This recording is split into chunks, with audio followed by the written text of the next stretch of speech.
4-month update on pressure cooker. I'm still using it to steam main meals and that, and I think it's really good so far.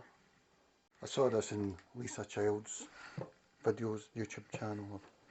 You can take these out on most, probably on most things, but not all. Most pressure cookers, not even all of the main brand. Instant pot, but whatever one you have, try and see if you can. That'd be good for storage if you're moving or something, you know. Not when it's warm, of course. Today I'll do possibly my favourite meal, haggis and veg. I like haggis. It's like a mildly spicy black pudding, but medium to long term I don't think it agrees with my intestines. You can get a vegetarian one too, but I think they usually add pulses and stuff, but it's nice though. Yeah, it's a bit like eating doner kebab, although doner kebab's spicier. I'm going to cut it in half and put the other half in the freezer. I'll pour this out first, get it out of the way. This is mainly to demo this ASDA Pressure Cooker, which is around £39 at the moment, April 23. It cost me £50 in December 22. It's excellent. I'm using it as a steamer mostly. I don't know what other people use it as. I bought this thing in Lidl because there's water underneath and it really steams stuff. That's what I find anyway. Don't know what else you can do. Everything's going to be wet that you cook in it. It also does saute with the lid off, or slow cook with the pressure valve open. I've ended up just using manual all the time. I don't really use any of these. I just use manual to just sort of heat it right through. I like it for 3 reasons. One reason, it cooks it really well. It's like being steamed. It's like it steams it really well and really quick. 2 is the texture's always really nice. It's always really done right through.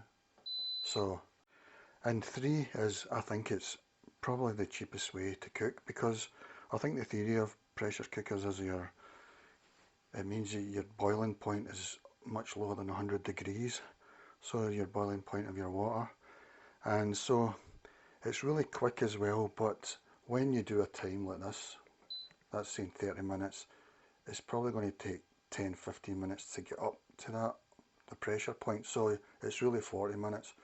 So really, whatever it says, the cooking time, you can probably add 50%, 60%, 70% in that time. But it's only really when it's getting up to its cooking point that it's using energy, usually about 1.1 kilowatts. Once it's got into the timer, it's actually using hardly any energy. It's just topping up the heat sometimes, I think. So during that phase, it's, I don't know, it's maybe only using 100 watts or 200 watts or something. On standby, it seems to use about 1 watt. Usually I cook from frozen, but this is refrigerated. These are frozen. For frozen stuff, on manual, I'll probably set it to about 9 minutes. That probably means about 18 minutes in total.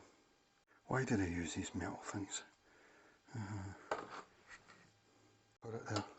Now I'll peel it away. Guys, don't use the metal things anymore.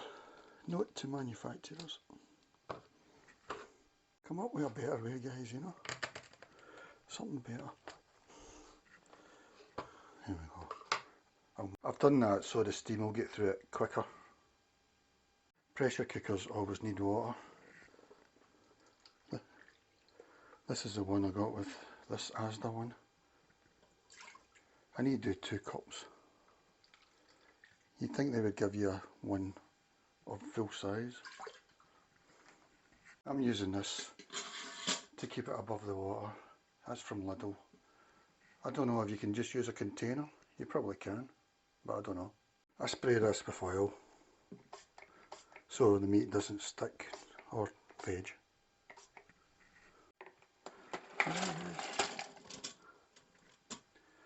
I'd probably chunk that up a bit more, but it'll go through anyway.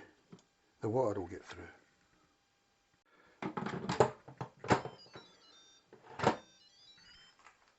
Time to seal. sealed, unsealed, sealed, unsealed, sealed, unsealed, sealed. That's the float valve, that comes up when it's pressured. Yeah, it's got all these presets, but I'm guessing most people just tend to use manual. I'm not sure. It means I need to go away down to 9.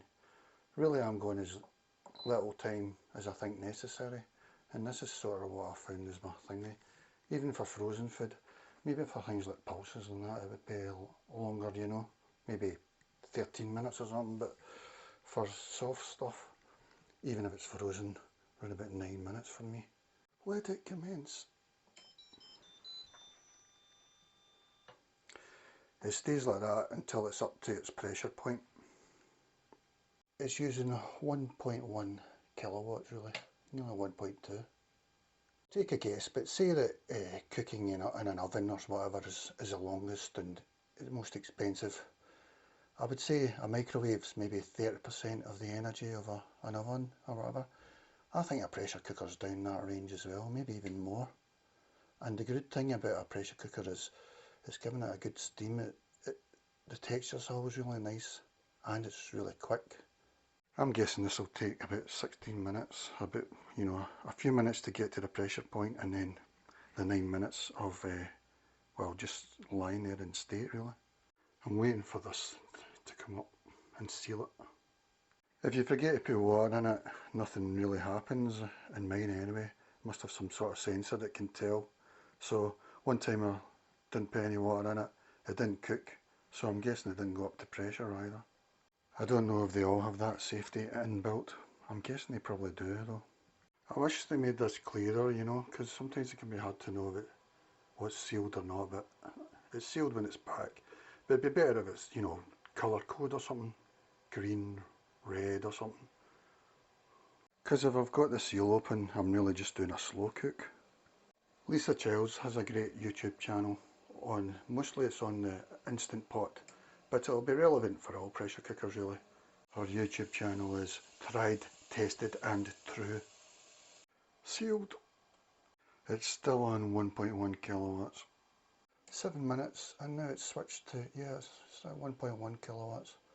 It's cost me 6 pence at 34 pence per kilowatt hours. It's switched to countdown, so it's really not doing anything at the moment. 1 watt, 7.42 minutes. It's cost me 6 pence at 34 pence per kilowatt hour. Almost zero noise as well. That's that. It goes into a sort of keep it hot mode. At current prices it cost me 7 pence. And it took 8.43 minutes of power, plus a bit, the 9 minutes as well. I used a bit of power during when I was at full pressure, so I reckon it took about 17 minutes. And now a political message to pressure cooker manufacturers.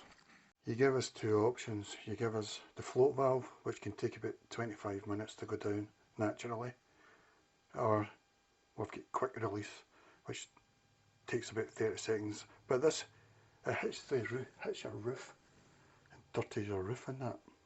I've found that if I move this just very slightly, it's a gentle quick release, and it might take about a minute rather than 30 seconds, but it doesn't go anywhere near my roof.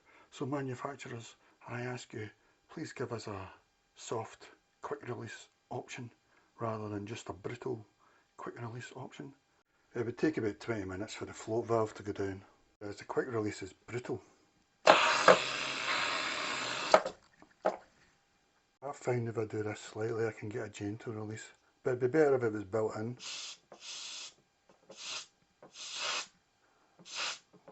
But wash your hand under there. Never use your hand, just something like that.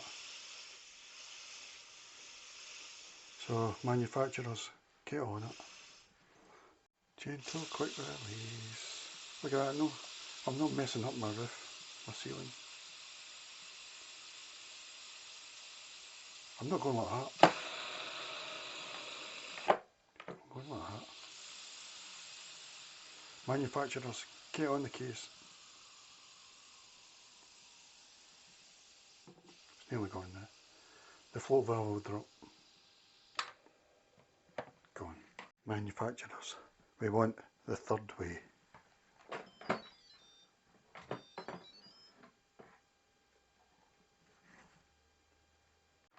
Alright, that's that really. It's well cooked and no mistake. Yep. Nothing sticking either. Superb. This is a bit tricky because of the weight thing, and it's hot. Don't do what I'm doing. Plus with the weight it wobbles a bit. You know, you get the idea. Well, the worst thing that can happen is it just falls in the water, you know. Got it. We're live for the pouring. I do this. Don't know if it helps. Oh yeah, it does. Yeah. I forgot that it does. Absolutely fantastic. Yeah, I need to press stop to stop that. Don't know why. I don't know if that'll go off automatically after an hour or something, but I need to press stop. I was only using a watt or something. Anyway, the proof is in the pudding. Yeah, that's totally done. Superb. In about 17 minutes. Cost 7p. It used 234 watts. It's still hot, but I can put this in the dishwasher. I suppose a good thing is a lot of the fat will be dripping down. So that's ASDA £39 apr23. Should you have a pressure cooker in your life, especially the poor? I think so, yes. For one reason, it cooks things really nice, the texture's nice, it's quick. This took me like 17 minutes, probably the same sort of time as a microwave. A microwave would probably be maybe half of that, but maybe a bit longer if I was doing it nicely. But in my opinion, it's a nicer texture, nicer cook than a microwave. And possibly it's the cheapest, or it matches a microwave. I would say it's a lot cheaper than an oven or a cooker, a lot cheaper than an air fryer, but yeah, it's got to be one of the cheapest ways, if not matching microwave, maybe even cheaper to run. And it's really silent, and there's lots of other things you can do with it, you know, like saute or slow cook. Yeah, I'm 4 months in. I've used this about 15 times, say, but I'm really liking it. Alright. For haggis, check Home Bargains first. For the price you see.